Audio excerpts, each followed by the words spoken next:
প্রিয় দর্শক, আসসালামু আলাইকুম। ট্রাম্প ক্ষমতা গ্রহণের পর থেকে বিভিন্ন ধরনের অ্যামেন্ডমেন্টের স্বাক্ষর, বিভিন্ন ধরনের আ আদেশ প্রদান এবং বিভিন্ন রকমের বা বিভিন্ন দেশের যে অনুদান দেওয়া হতো, সেই অনুদান উইথড্র করা। তার সাথে যে সমস্ত পণ্য তাদের দেশে ঢুকে, যেমন বাংলাদেশ থেকে, শ্রীলঙ্কা থেকে, এরকম পাকিস্তান থেকে, ভারত থেকে এবং অনেক, অনেক দেশ থেকে, তৃতীয় বিশ্ব থেকে তার দেশে যে সমস্ত পণ্য রপ্তানি হয়, তার উপর অনেক বেশি শুল্ক আরোপ করেছে। ফলে বাংলাদেশ এবং শ্রীলঙ্কা অনেকটাই বিপদে পড়েছে। তাদের দেশের শ্রম বাজার, তাদের দেশের অর্থনীতি এবং তাদের দেশের যে অর্থনৈতিক কর্মকাণ্ড, এটা নিয়ে ভীষণ বিপদে আছে।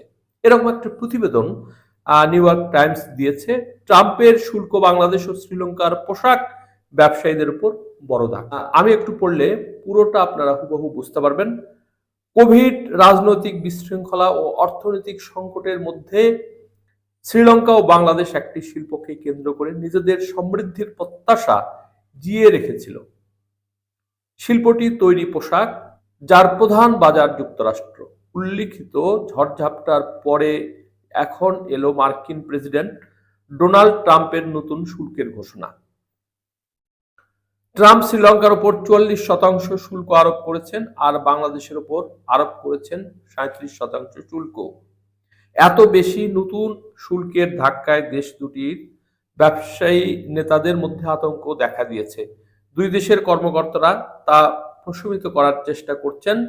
উভয় দেশের ব্যবসায়ী নেতাদের শঙ্কা, তারা হয়তো আর বড় উৎপাদনকারী শক্তিগুলোর সঙ্গে প্রতিযোগিতায় পেরে উঠবেন না। তাদের ক্রয়াদেশ কম শুল্কযুক্ত ও বড় শিল্প শক্তিসম্পন্ন দেশগুলোতে স্থানান্তরিত হয়ে যাবে। এই আশঙ্কা বাংলাদেশ এবং শ্রীলঙ্কা এটা করবে। কারণ একদিকে চীন, তাইওয়ান, ইন্ডিয়া আমাদের দেশের তুলনায় অনেক অনেক বেশি তাদের যন্ত্র নির্ভর উৎপাদন, তাদের শ্রম যে ক্যাটাগরি, সেটা অনেক উন্নত এবং তাদের অনেক বেশি পুঁজি। ফলে তাদের সাথে পেরে ওঠা আমাদের কোনোভাবেই সম্ভব না। একমাত্র শুল্কের কারণেই শ্রীলঙ্কা এবং আমাদের দেশের শ্রম বাজার এবং তার সাথে উৎপাদিত পণ্য বিদেশে বা আমেরিকায় রপ্তানি করা সম্ভব হতো, কিন্তু সেটা এখন চ্যালেঞ্জের মুখে পড়ে গেল। সেই কারণে তারা শঙ্কা কথা বলছে। শ্রীলঙ্কার জয়েন্ট অ্যাপারেল অ্যাসোসিয়েশন ফোরামের পরামর্শক তুলি কুরে বলেন, আমাদের শোক বার্তা লিখতে হবে। দেখেন, শোক বার্তা লিখতে হবে মানে কি বিপদে পড়েছে যে এমন কথা বলতে পারে। ৪০% কিন্তু চারটিখানি কথা নয়। ট্রাম্পের ট্রাম্প প্রশাসনের শুল্কের ধাক্কা বিশ্বের পোশাক শিল্পের প্রাণকেন্দ্র হিসেবে পরিচিত দেশগুলোর মধ্যে অনেক বড়। ইকুইটি ফার্ম উইলিয়াম ব্লেয়ারের বিশ্লেষণে দেখা যায়, যেসব দেশ যুক্তরাষ্ট্রে আমদানিকৃত তৈরি পোশাকের প্রায় ৮৫% উৎপাদন করে, সেসব দেশের উপর গড়ে ৩২% শুল্ক আরোপ করা হয়েছে। বিশ্লেষকরা সতর্ক করেছেন, পোশাক প্রস্তুতকারী দেশগুলোকে নিশানা করার মধ্য দিয়ে শুধু ওই সব দেশের অর্থনীতিকে ক্ষতিগ্রস্ত করা হবে না, এতে যুক্তরাষ্ট্রের কোম্পানিগুলোর উপরও চাপ তৈরি হবে। উইলিয়াম ব্লেয়ারের মতে, পণ্যের খরচ প্রায় ৩০% পর্যন্ত বাড়াতে পারে এবং শেষ পর্যন্ত এতে যুক্তরাষ্ট্রের ভোক্তাদেরই জন্যই সমস্যা হতে পারে।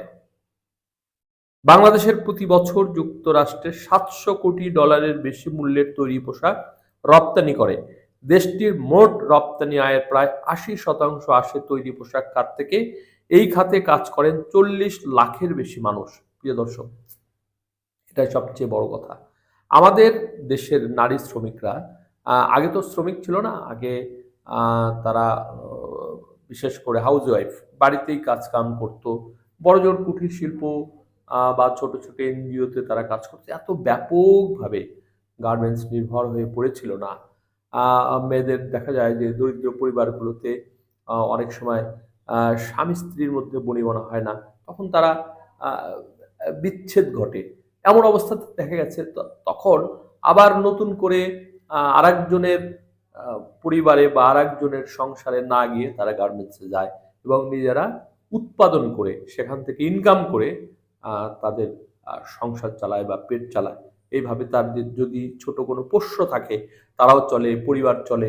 প্রায় 40 লক্ষ নারী এখানে যুক্ত আছে। তো সেটার কি হবে? সেটা একটা ভয়াবহ অবস্থা।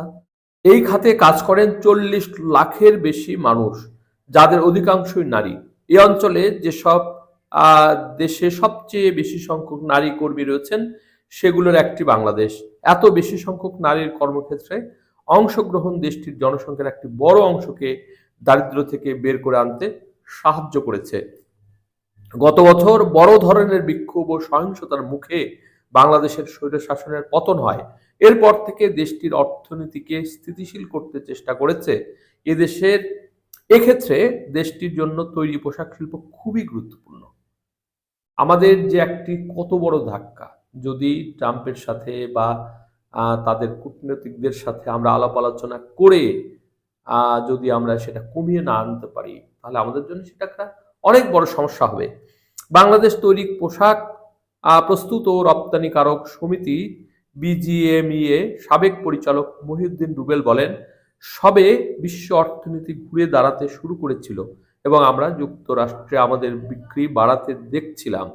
এমন সময় এ ধরনের সিদ্ধান্ত বাণিজ্য যুদ্ধ বা শুল্ক যুদ্ধ এখন নতুন চ্যালেঞ্জ ও অনিশ্চয়তা তৈরি করেছে।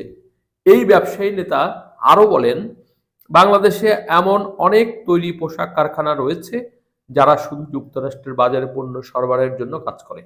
প্রিয় দর্শক, এটা হলো যে অনেক কোম্পানি আছে যারা জার্মানি, ইউরোপের বিভিন্ন দেশ রপ্তানি করে, কিন্তু এমন অনেক কোম্পানি গড়ে উঠেছে যেগুলো শুধু ইউএসএতে তাদের পণ্য রপ্তানি করে থাকে। সেটাই বলেছে। কিছু কারখানা 80%, আবার কিছু কারখানা 100% পণ্য যুক্তরাষ্ট্রে রপ্তানি করে। এসব কারখানা শুধু যুক্তরাষ্ট্রের ক্রয়াদেশ পাওয়ার জন্য বিপুল অর্থ বিনিয়োগ করেছে। এই সিদ্ধান্ত এসব ব্যবসাকে বিপদে ফেলবে। শ্রীলঙ্কার তৈরি পোশাক শিল্প খাতে কাজ করেন 3.5 লাখের বেশি মানুষ। তারা নাইকি ও ভিক্টোরিয়ার সিক্রেটের মতো বিশ্ববিখ্যাত ব্র্যান্ডের জন্য পোশাক তৈরি করেন। দেশটির মোট রপ্তানি আয়ের প্রায় অর্ধেক আসে তৈরি পোশাক খাত থেকে। তাদের পোশাকের বড় অংশ রপ্তানি করা হয় যুক্তরাষ্ট্রে। 2022 সালে দেশটির অর্থনীতি ধসে পড়েছিল। এরপর ভারতের মতো প্রতিবেশী দেশগুলোর সহায়তা এবং আন্তর্জাতিক মুদ্রা তহবিল IMF প্রণোদনার মাধ্যমে ধীরে ধীরে দেশটির অর্থনীতি ঘুরে দাঁড়ায়। শ্রীলঙ্কার অর্থনৈতিক উন্নয়ন বিষয়ক উপমন্ত্রী অনিল জয়ন্ত ফার্নান্দো বলেন, আগামী 9 এপ্রিল বাস্তবায়ন শুরু হওয়ার আগে আলোচনার মাধ্যমে কমানোর সুযোগ আছে কিনা সেটা দেখার চেষ্টা করছি আমরা, কিন্তু বিশেষ করে আমরা যে কঠিন পরিস্থিতিতে আছি তা বিবেচনা করে এমনটি করা হচ্ছে। প্রিয় দর্শক, আজকে পর্যন্তই। সকলে ভালো থাকবেন। আল্লাহ হাফেজ।